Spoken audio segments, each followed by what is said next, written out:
Basically ત્રણેય મહેનત કરી. જગદીશ વિશ્વકર્માએ મહેનત કરી, ઈશુદાન ગઢવીએ પણ મહેનત કરી ચોક્કસથી, અને અમિતભાઈ ચાવડાએ પણ મહેનત કરી. પાવરમાં છે એટલે ભૂલો કોઈ પણ થતી હોય એ ધ્યાનમાં પણ આવે.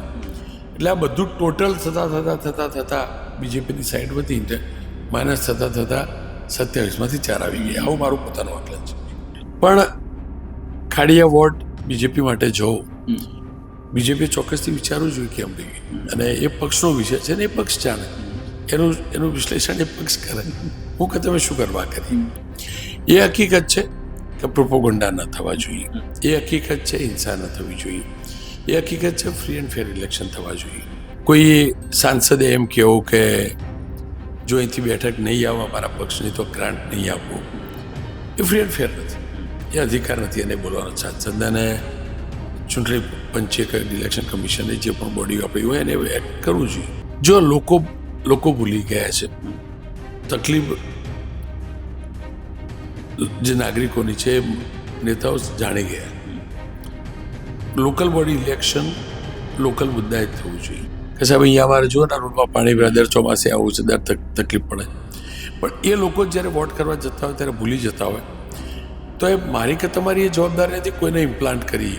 કોઈ પણ XYZ વ્યક્તિ CM હોય અને એના વોર્ડના કોઈ કોર્પોરેટર હોય, એ ઉમેદવાર પસંદ 600-700 લોકો ના પણ આવે એવું જરૂર થોડું ના આવે.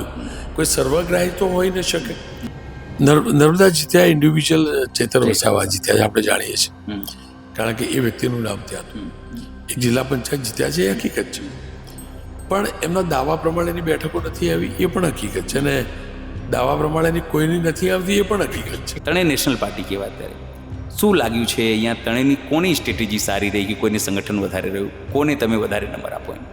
પણ મહેનત ઈશુદાન ગઢવીએ અદભુત કરી, જબરજસ્ત કરી. કે સ્પેશિયલી ઈશુદાન માટે તો ઘણા વિપરીત સંજોગો હતા, પક્ષની ઇન્ટરનલ બહુ બધું હશે. જો પહેલી વાર જે આવ્યા હતા 21માં, એ તમામ કોરેસ્લેટ હતા, બરાબર. એ લોકો કેટલું કામ કરી શકશે નહીં કરી શકશે એ મતદાતાઓને કદાચ અનુભવ નહીં. મતદાતાઓની બહુ અપેક્ષા પણ હશે કે ભાઈ બદલાવ આવી જશે તો આટલું કામ થશે. એનાથી વિશેષ એ વખતે એ જે સ્થિતિ હતી અને એક નવી એન્ટ્રી હતી એટલે ધ્યાન ના આપતા હોય.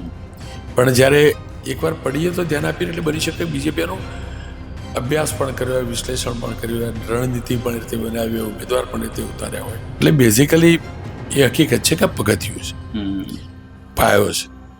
વિધાનસભાનો પાયો, વિધાનસભા લોકસભાનો પાયો સ્થાનિક સ્વરાજની સંસ્થા હોય. અને સ્થાનિક સ્વરાજથી વિશેષ મારા પરિપ્રેક્ષમાં કોઈ સંસ્થા ન હોય છે. 3 પ્રદેશ પ્રમુખ હતા, જગદીશ વિશ્વકર્મા, અમિત ચાવડા અને ઈશુદાન ગઢવી.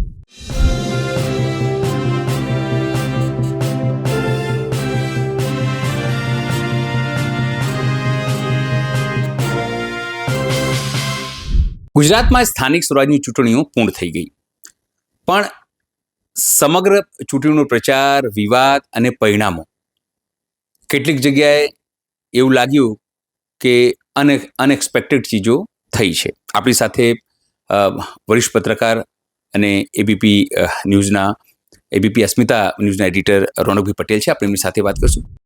સાહેબ, આ સમગ્ર જે રીતે આ વખતે ચૂંટણી, સ્થાનિક સ્વરાજની ચૂંટણી થઈ, એવું લાગતું હતું કે આપણે લોકસભાની ચૂંટણી જોઈ રહ્યા છે. એ રીતે પ્રચાર, એ રીતનું એટલા મેગા ઇવેન્ટો, એવી સભાઓ, જ્યારે આ તો સ્થાનિક સ્વરાજની ચૂંટણી હતી. તમને શું લાગે છે કે મેં તો પહેલી વખત જોયું કે આટલે મોટા પર CM જાય પ્રચાર કરવા માટે કે HMએ પોતે જવાબદારી સંભાળી હોય?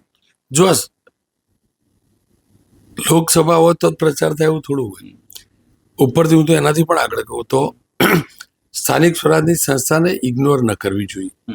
એને આના કરતાં પણ વધુ ગંભીરતાથી લેવી જોઈએ. જિલ્લા પંચાયત, તાલુકા પંચાયત, નગરપાલિકા, નગરસેવક, કોર્પોરેટર, આ તો એ લોકો છે ને જમીન ઉપર કામ કરવાવાળા લોકો. અને બેસ્ટ અને શ્રેષ્ઠ લોકો પહેલામાં પહેલા એ બોડીમાં હોવા જોઈએ. ત્યાંથી શરૂઆત થતી હોય. તાલુકા ડેલિગેટ, જિલ્લા ડેલિગેટ હોય, નગરસેવકથી થાય, કોર્પોરેટ થાય, એ ધારાસભ્ય બને, સાંસદ બને, દેશનું ભવિષ્ય બને. એટલે એ ભેદ ન કરવો જોઈએ. સ્થાનિક સ્વરાજની સંસ્થાઓ દમખમ સાથે લડાવવી જોઈએ. એ હકીકત છે કે પ્રોપોગન્ડા ન થવા જોઈએ, એ હકીકત છે હિંસા ન થવી જોઈએ, એ હકીકત છે ફ્રી એન્ડ ફેર ઇલેક્શન થવા જોઈએ. એ કોઈ પણ ઇલેક્શન હોય, એના પરિપ્રેક્ષમાં હોય તો બરાબર. બાકી પ્રચાર થાય, મુખ્યમંત્રી જાય, હોમ મિનિસ્ટર જાય, નેતા વિપક્ષ હોય તો એ જાય, કોંગ્રેસના અધ્યક્ષ હોય તો એ જાય, આપના અધ્યક્ષ હોય તો એ જાય. કેમ ન જાય? કેમ પક્ષની વાત મૂકવા ના જાય? નથી જતા તો એનો મતલબ કે એ ગંભીરતાથી નથી લેતા. ચૂંટણી ગંભીરતાથી જ લેવાની જોઈએ. એટલે એ ક્લિયર છે, લોકલ બોડી ઇલેક્શનને, સ્થાનિક સ્વરાજની સંસ્થાને ઇગ્નોર ન કરવી જોઈએ. સ્થાનિકથી વધુ તો કશું ન હોય ને. આપણી ચૂંટણી, આપણા શહેર, આપણા વોર્ડની ચૂંટણી, આપણા તાલુકાની ચૂંટણી, આપણા જિલ્લાની ચૂંટણી, એટલે એનો પ્રચાર પ્રસાર થાય, એ સોલિડ રીતે લડાય, આદર્શ સ્થિતિમાં લડાય, એમાં કશું ખોટું નથી. તમે બે વસ્તુ કીધી તમારા વાતમાં કે એક ફ્રી એન્ડ ફેર હોવું જોઈએ, બીજું તમે કીધું આદર્શ હોવું જોઈએ. તમને લાગ્યું કે આમાં ફ્રી એન્ડ ફેર અને આદર્શ જેવી સ્થિતિ હતી? મને જ્યાં જ્યાં લાગ્યું ત્યાં હું બોલ્યો છું કે ફ્રી એન્ડ ફેર અહીંયા નથી, આદર્શ સ્થિતિથી હું બોલ્યો છું. કોઈ સાંસદે એમ કહેવું કે જો અહીંથી બેઠક નહીં આવે મારા પક્ષની તો ગ્રાન્ટ નહીં આપો, એ ફ્રી એન્ડ ફેર નથી. એ અધિકાર નથી એને બોલવાનો સાંસદને. અને ચૂંટણી પંચે, ઇલેક્શન કમિશને, જે પણ બોડી આપણી હોય એને એક્ટ કરવું જોઈએ. કોઈને ડરાવવા ધમકાવવા આવતા હોય અને પુરાવા તો એક્ટ કરવું જોઈએ, એમાં કશું ખોટું નથી. એ હકીકત છે કે ફ્રી એન્ડ ફેર થવી જ જોઈએ, પણ એ પણ હકીકત છે કે ફ્રી એન્ડ ફેર નથી થતી. એ હકીકત છે ને, પ્રૂવન છે, આપણે અનેક વાર જોઈએ છીએ. અને દર્દ થાય જ, કોઈ પણ ચૂંટણીમાં દર્દ થાય. એટલે હું ક્લિયર છું કે અનેક ઠેકાણે આપણને જોવા મળ્યું મનમરજી નિવેદનો થાય, આક્રમકતા હોય જ, શબ્દોની પણ આક્રમકતા હોય, પણ એનો વેધકતા હોય. એનો મતલબ એ ઘાતક ન હોય, વેધક હોય. શબ્દ તમારો વેધક હોવો જોઈએ, આક્રમક હોવો જોઈએ, પણ કોઈને હાનિ કરવા માટે ઇન્ટેન્શનલી બોલો તમે, કે ધમકાવા બોલો, એ ન હોવું જોઈએ. અને એ આપણને જોવા મળ્યું, હકીકત છે. સર, ખાસ કરીને તમે કીધું કે સ્થાનિક સ્તરની ચૂંટણી, લોકલ જે મુદ્દો છે, રોડ, ગટર, પાણી, રસ્તો, શિક્ષણ, તમને લાગ્યું કે આની અંદર આ મુદ્દાઓ ચાલ્યા કે માત્ર રાજ્યના હિન્દુ, મુસ્લિમ અને આ તમામ વસ્તુઓ ચાલી? એમ જો લોકો ભૂલી ગયા છે, તકલીફ જે નાગરિકોની છે નેતાઓ જાણી ગયા. લોકલ બોડી ઇલેક્શન લોકલ મુદ્દાએ જ થવું જોઈએ. અને મતદાતાએ 5 વર્ષે આ અવસર આવતો હોય કે જે ઉમેદવાર, ખાસ કરીને રિપીટ થયેલા લોકો હોય, કોંગ્રેસ, ભાજપ, આપમાંથી કોઈ પણ, એને પૂછવું જોઈએ, 5 વર્ષનો હિસાબ લેવો જોઈએ, સામે વાત પણ મૂકવી જોઈએ. અનેક ઠેકાણે આપણે જોયું ચૂંટણી બહિષ્કારના બોર્ડ લાગે, એ પણ યોગ્ય નથી. ચૂંટણીનો બહિષ્કાર શું કરવાનો? તમારા કોર્પોરેટર તમારા કામ નથી કર્યા, તમારા જિલ્લા ડેલિગેટ તમારી જોડે નથી ઉભા રહ્યા, તાલુકા ડેલિગેટ નથી ઉભા રહ્યા, તો તમે વોટ કરો ને, એની અગેન્સ્ટ વોટ કરો કે નથી કર્યા. અને એવી જ રીતે સામેવાળા લોકો પણ એવા દેખાતા હોય તો નાટોનો ઓપ્શન પણ એના માટે છે. પણ બહિષ્કાર એ ઇલાજ નથી. અને એ ચોક્કસ લોકલ બોડી ઇલેક્શન ની અંદર નાગરિકોએ આ સવાલ પૂછવા જોઈએ, લોકલ મુદ્દા ઉઠવા જોઈએ. જ્યાં સુધી મીડિયાની ભૂમિકાની વાત કરી, તો આપણે લોકો 5 વર્ષ શું કરીએ છીએ? લોકલ મુદ્દા જ ઉઠાવીએ છીએ કે અહીંયા તકલીફ છે, લોકોની આ તકલીફ છે, લોકોની આ તકલીફ છે. લોકો તમારી જોડે અપેક્ષા રાખે કે સાહેબ અહીંયા અમારે જો ના રોડમાં પાણી દર ચોમાસે આવું છે, દર તકલીફ પડે. પણ એ લોકો જ્યારે વોટ કરવા જતા હોય ત્યારે ભૂલી જતા હોય. તો એ મારી કે તમારી એ જવાબદારી નથી કોઈને ઇમ્પ્લાન્ટ કરીએ કે આપણે કોઈને યાદ કરાવીએ. એ નાગરિકો યાદ રાખવું જોઈએ, મતદાતા યાદ રાખવું જોઈએ. આપણી જવાબદારી છે એમના સમસ્યાને ઉજાગર કરવાની. મતદાતાની જવાબદારી છે સમસ્યાઓ કોને સુલટાવી, કોને એનું નિરાકરણ કર્યું. કોઈ કોર્પોરેટર નિરાકરણ કરતો હોય, ભલે શાસક પક્ષનો હોય, તો દમખમ સાથે વોટ આપવો જોઈએ. નિરાકરણ થાય એવા પ્રયાસ ના કરતો હોય, ભલે ઓપોઝિશન હોય, તો એનો વોટ ના કરવો જોઈએ. એકદમ ક્લિયર છે. એટલે લોકોએ, મતદાતાએ પણ તો એ જાગૃત થવું જોઈએ કે કેમ આ ચૂંટણી છે એના માટે મતદાતાએ વિચારવાનું. આ એકદમ રિયાલિટી. સર, 2 ઘટના અમદાવાદની છે. એક તો ખાડિયામાં આટલા વર્ષોથી ભાજપ હતું અને અચાનક ચારે એકે ના આવે. બીજી કે સીએમના મત વિસ્તાર જે છે એમાં નોટા પડ્યા છે. એટલે તમે જે કીધું ને કે ના હોય તો તમે નોટા કરો, એટલે લોકો જાગૃત થયા છે એવું લાગે છે આપને? નહીં, એ નોટા જુઓ, નોટા છે જ એના માટે, બરાબર, કે ઉમેદવાર પસંદ નથી, એને સીએમના વોર્ડ સાથે ન જોડવો જોઈએ, સીએમના વિસ્તાર સાથે ન જોડવો જોઈએ. દરેક વ્યક્તિનું આકલન હોઈ શકે, દરેક પત્રકારનું આકલન હોઈ શકે, એની હું આલોચના નથી કરતો. પણ કોઈ પણ XYZ વ્યક્તિ સીએમ હોય અને એના વોર્ડના કોઈ કોર્પોરેટર હોય એ ઉમેદવાર પસંદ 600-700 લોકો ના પણ આવે એવું જરૂરી થોડું ના આવે કોઈ સર્વગ્રાહી તો હોઈ ન શકે. તમે કહું આપણા પરિવારને પસંદ આવે આપણી કેટલીક વાતો તો ક્યારેક એમનો મત અલગ પણ પડતો હોય એ પણ તો છે. એટલે એની સાથે જોડીનું નથી કહેતો, પણ હા એ હકીકત છે ટોટલ જેટલા વોટ હતા એની 700 વોટ તો કેટલા બહુ જ્યાદા વોટ નથી, પણ એ હકીકત છે કે ખાડિયાની જે તમે વાત કરો છો, ખાડિયાની અંદર પંકજ ભટ્ટ આઈ થિંક એમની હાર ચોક્કસથી આપણા બધા માટે દુઃખદ હતી. પક્ષ ભૂલી જાઓ, રાજનીતિ ભૂલી જાઓ, તો આપણે જોયેલું છે એ વ્યક્તિ એ વિસ્તાર માટે એક્ટિવ છે, કામ કરે છે, અને પહેલા બોલી આવું તો આપણે એનો કેમ્પેન કર્યું કહેવાય, એટલે આપણને અધિકાર નથી એને મતદાન ઉપર અસર પડે. મતદાન થઈ ચૂકેલું એટલે કહીએ છીએ. એમના સ્થાને કોણ જીતે મને જાજો આઈડિયા નથી, મને જાજો અનુભવ નથી, એટલે એમના વિશે હું કોમેન્ટ ના કરી શકું. પણ એ હકીકત છે કે મહેનતુ વ્યક્તિ હતો, એ હકીકત છે પાણીની કિંમત તમામને સમજાવતો, એક્ટિવ વ્યક્તિ હતા, આ હકીકત છે. અને કોઈ એવી વૈભવી જીવનશૈલી એટલે રિયલ નગરસેવક કોને કહેવાય, એ નગરસેવક હતો. એ આરે ચોક્કસથી મારા ત્યાં ડિબેટમાં કોઈ શબ્દ વાપરો દુઃખદ હતું, પણ ખાડિયા વોર્ડ બીજેપી માટે જવું, બીજેપી ચોક્કસથી વિચારવું જોઈએ કેમ ગયું, અને એ પક્ષનો વિષય છે ને એ પક્ષ જાણે, એનું વિશ્લેષણ એ પક્ષ કરે. હું કે તમે શું કરવા કરી, મને કે તમને શેના માટે ચિંતા હોય, પક્ષને ચિંતા હોય ને કે 4 દશકથી ક્યારે બેઠક ન ગઈ હોય, જ્યાંથી મૂળિયા નખાયા હોય એ કેમ જાય. એટલે સહજ છે અનિલભાઈ, એ મુદ્દે બીજેપી પોતે ચર્ચા કરતું હશે.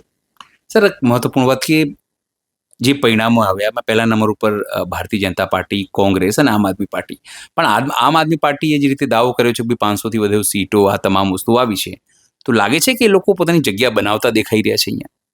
જો કોને કેટલી બેઠક આવી એ તો ઓફિશિયલ વેબસાઇટ ઉપર પણ છે, દરેક વ્યક્તિ એને એક્સેસ કરી શકે, એમાં કોઈ છુપાતું નથી. બીજેપીને કેટલી આવી, કોંગ્રેસને કેટલી આવી, આપથી કેટલી આવી.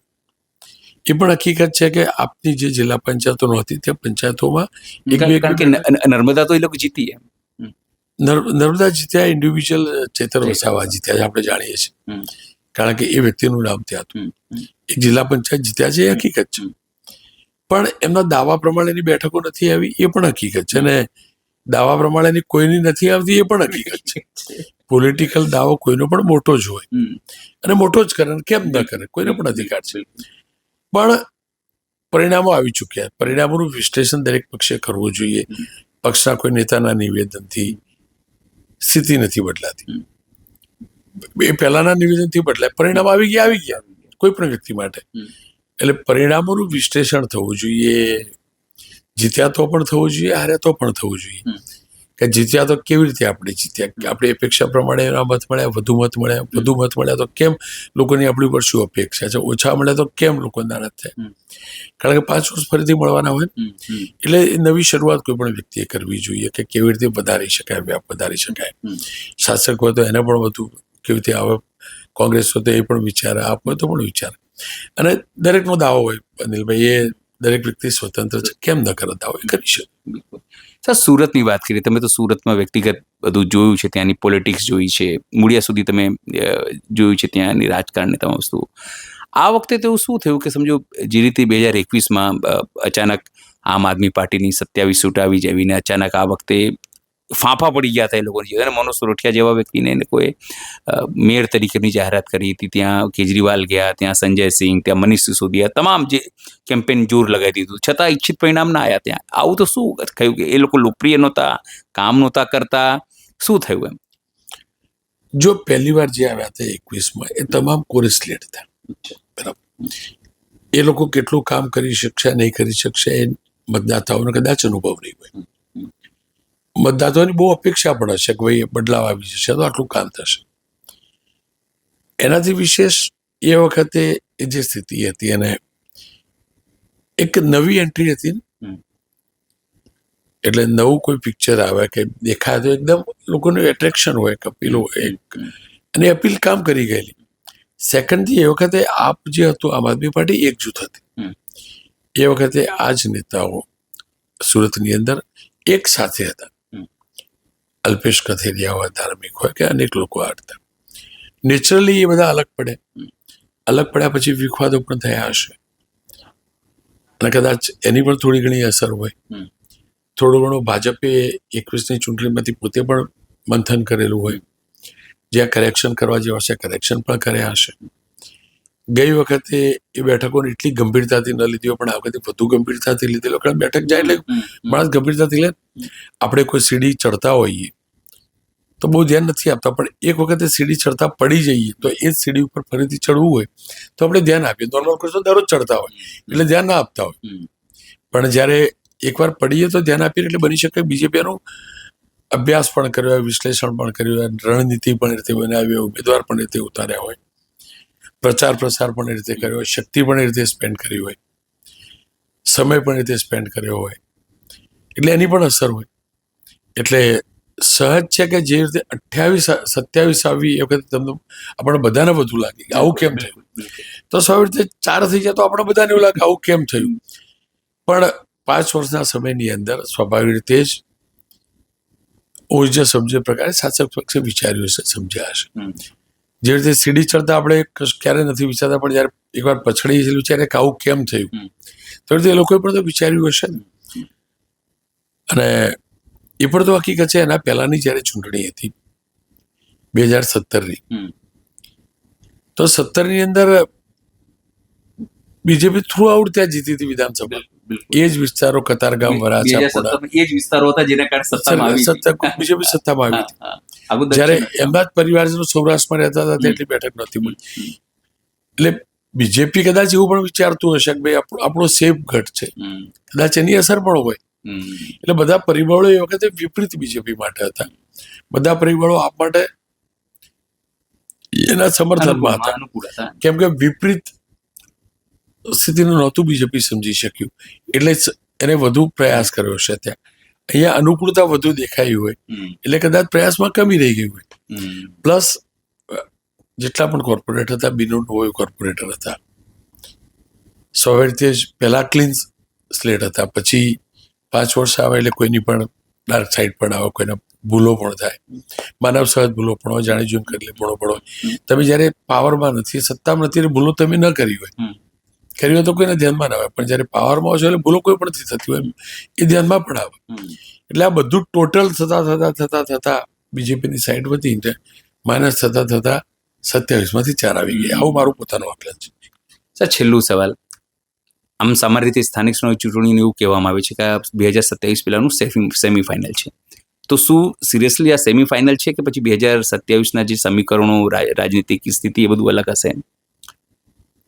જો સત્તાનું સેમીફાઇનલ તો આપણે તમામ લોકો કહીએ છીએ, અને આ ચૂંટણીથી કે આખા ગુજરાતને કવર કરતી હતી.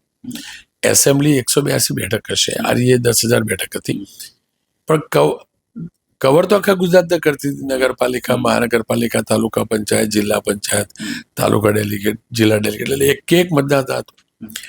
એટલે મોટા મોટી આઈડિયા તો મળે ને. રણજીમાંથી લોકો પ્લેયર સિલેક્ટ કરે ને, રણજીનું એટલે તો મહત્વ છે. ભલે રણજી ટ્રોફી એટલી ચર્ચામાં ન હોય, પણ એ પણ તો હકીકત છે ને. રણજી ટ્રોફીથી આઈડિયા મળી જાય ને, પ્લેયર સારો કયો, ખરાબ કયો. આ પ્લેયરમાં પણ એક કે ભાઈ ઇન્ટરનેશનલ મેચ રમવી હોય કે નેશનલ રમવું હોય, દેશ માટે રમવું હોય, તો શું કરેક્શન કરવા જોઈએ. એ કોઈ કેપ્ટન તો કેપ્ટનને પણ ખબર પડે. એટલે બેઝિકલી એ હકીકત છે કે પગથિયું છે, પાયો છે. વિધાનસભાનો પાયો, વિધાનસભા લોકસભાનો પાયો સ્થાનિક સ્વરાજની સંસ્થાઓ છે, અને સ્થાનિક સ્વરાજથી વિશેષ મારા પરિપ્રેક્ષમાં કોઈ સંસ્થા ન હોઈ શકે. એટલે ચોક્કસથી સેમીફાઇનલ છે. સેમીફાઇનલના પરિણામો જ રિપીટ થાય એવું જરૂરી પણ નથી હોતું, પણ એનાથી એક આઈડિયા મળતો હોય ને. સપોઝ કોંગ્રેસ ક્યાંક હાર્યું હશે તો એને આઈડિયા મળતો હશે, બીજેપી હાર્યું હશે તો એનો આઈડિયા મળે, આપ હારો તો એનો આઈડિયા મળે, જીતો તો આઈડિયા મળે. કોઈ જગ્યાએ તમે 4 કેન્ડિડેટ 50 વોટે જ જીત્યા, રાઈટ, તમે ઓપોઝિશનમાં છો, તમે જીતી ગયા, તો તમે વિચારો તો ખરેખર આ વિધાનસભા, આગલી વિધાનસભામાં અમે લોકો 500 જ્યારે વોટ ટુ વોટ કાઉન્ટિંગ કર્યું તો 500 વોટ અમે જીતા હતા, તો 50 કેમ થયા? 50 450 વોટ ક્યાં ગયા? ક્યાં ભૂલ કરી? તો સુધારવાનો અવકાશ હોય. તમે શાસક પક્ષમાં હોય તો પણ સુધારવાનો અવકાશ હોય. એટલે બેઝિકલી આ રણજી છે. સેમીફાઇનલ તો ના કહી શકે, એટલે આ જીત્યા એટલે ફાઇનલ જીતી ગયા, અને આનો પહેલો રનર્સ અપ, સેકન્ડ રનર્સ એવું તો હોય નહીં, પણ દરેક ઇન્ડિવિજ્યુઅલ માટે 182 ધારાસભ્ય માટે, અથવા તો જે પણ વિધાનસભા 182 વિધાનસભા પર જે લડવા માંગતા હોય અથવા લડાવવા માંગતા હોય એમના માટે ચોક્કસથી આ એક પાયો છે, એક બેઝ છે, એક સમજ છે કે કોણ ક્યાં કાચું છે, કોણ ક્યાં મજબૂત છે. સેકન્ડલી પોલિટિકલ પાર્ટીઓને એ વિસ્તારમાંથી જે લોકોને આગળ લઈ જવા હોય, કોઈ કોર્પોરેટરને વિધાનસભામાં આગળ લઈ જવો હોય, કોઈ જિલ્લા ડેલિગેટને ગ્રામીણ વિસ્તારમાંથી આગળ લઈ, તો એનાથી એની મજબૂતાઈ પણ તો ખબર પડે કે આ વ્યક્તિ કેટલો મજબૂત છે, રાઈટ. કોઈને ડ્રોપ કર્યો અને એ પરંપરાગત તમારી બેઠક હોય, તમે એને ટિકિટ ના આપી તો એ વોટ તમારો ગયો, અથવા જિલ્લા બેઠક ગઈ, એની અસર આજુબાજુમાં પણ થઈ, તો તમે વિચારો કે વિધાનસભાની અંદર આ વ્યક્તિને ઇગ્નોર ન કરી શકાય, નહીં તો આપણી બેઠક જાય. એટલે બેઝિકલી સાચું હોમવર્ક કે સાચો સિલેબસ સ્થાનિક સ્વરાજની સંસ્થા છે, સાચો સિલેબસ છે, રાજનીતિનો સાચો અભ્યાસક્રમ છે. સર, વધારાનો સવાલ પૂછી લઉં છું. 3 પ્રદેશ પ્રમુખ હતા, જગદીશ વિશ્વકર્મા, અમિત ચાવડા અને ઈશુદાન ગઢવી. ત્રણેય નેશનલ પાર્ટી કહેવાય. અત્યારે શું લાગ્યું છે અહીંયા ત્રણેયની કોની સ્ટ્રેટેજી સારી રહી, કે કોઈને સંગઠન વધારે રહ્યું, કોને તમે વધારે નંબર આપો? એમ જો રિઝલ્ટ સ્ટ્રેટેજીની રીતે વાત કરો. સ્ટ્રેટેજી રિઝલ્ટથી જ ગણાય ને ભાઈ. તમે ગમે એટલું મહેનત કરીને બની ગયા, પણ જો તમે ફેલ થતા હોય તો આપણી માં હોય તો કે ને હું દોડીને આવ્યો કે ને, તો પરિણામ ચોક્કસથી બીજેપી માટે સારા આવે, એમાં કોઈ બેમત નથી. આજે ગુજરાત સમાચારનું ટાઇટલ જોજો તમે, એને ત્રણેય માટે લખેલું છે, ત્રણેય માટે લખેલું, કોને શું મળી ગયું, એને બહુ સકારાત્મક રીતે ત્રણેય માટે લખેલું. એટલે બેઝિકલી ત્રણેય મહેનત કરી. જગદીશ વિશ્વકર્માએ મહેનત કરી, ઈશુદાન ગઢવીએ પણ મહેનત કરી ચોક્કસથી, અને અમિતભાઈ ચાવડાએ પણ મહેનત કરી. પરિસ્થિતિ કોના કેટલા માટે અનુકૂળ હતી એ પ્રમાણે એના પરિણામ મળે, પણ મહેનત ઈશુદાન ગઢવીએ અદભુત કરી, જબરજસ્ત કરી. અમિત ચાવડાએ વિપરીત સંજોગોમાં પણ અમિતભાઈએ મહેનત કરી, એ પણ હકીકત છે. અને બીજેપી મહેનત માટે જ પંકાયેલું છે, એની ચર્ચા થતી હોય, આપણે વર્ષોથી જાણીએ. જ્યારે પાર્લામેન્ટે 2 સીટ આવી પહેલી વાર ત્યારે પણ, અને અત્યારે પણ 26માંથી 26 લોકસભા આવી તો પણ. એટલે અને પેલા બંને માટે, સ્પેશિયલી સુધાર માટે તો ઘણા વિપરીત સંજોગો હતા. પક્ષની ઇન્ટરનલ બહુ બધું હશે, રાઈટ. બીજેપીનું તો માળખું સંગઠિત છે, એટલે ત્યાં એક ક્લિયર કહેવાય કે પહેલા ગમે એટલો વિરોધ થતો હોય, પણ એકવાર ટિકિટ અપાઈ ગઈ પછી એક થઈ જાય, આપણે સમજતા હોય. એવું થયેલું, દરેક મોટા ભાગે એવું થયેલું. અમિતભાઈ ચાવડા માટે ચોક્કસથી કમસે કમ રિઝલ્ટ ખરાબ ના આવ્યું ગઈ વખત કરતા, એ પણ તો જીત છે અમિતભાઈ ચાવડાની. એટલે હકીકત એ છે કે ઇન્ડિવિજ્યુઅલ ત્રણેયની જીત છે. પાર્ટીમાં બીજેપીની જીત છે, હાજીત છે, પણ ઇન્ડિવિજ્યુઅલ ત્રણેય જીત્યા. સ્વાભાવિક છે. આ હતા રોનકભાઈએ સમગ્ર ચૂંટણીનું વિશ્લેષણ એમણે આપણા કાર્યક્રમમાં કર્યું છે. તમે આ અંગે શું વિચારો છો, જરૂરથી અમારા કોમેન્ટ બોક્સમાં કોમેન્ટ કરજો. એ સિવાય અમારી યુટ્યુબ ચેનલ લાઈક કરો, સબસ્ક્રાઇબ કરો, બેલ આઇકન દબાવો. સાથે અમારી વેબસાઇટ છે www.ગુજરાતપ્લસ.in. સહયોગ નિરાલી મેરિયા સાથે અનિલ પટેલ, અમદાવાદ.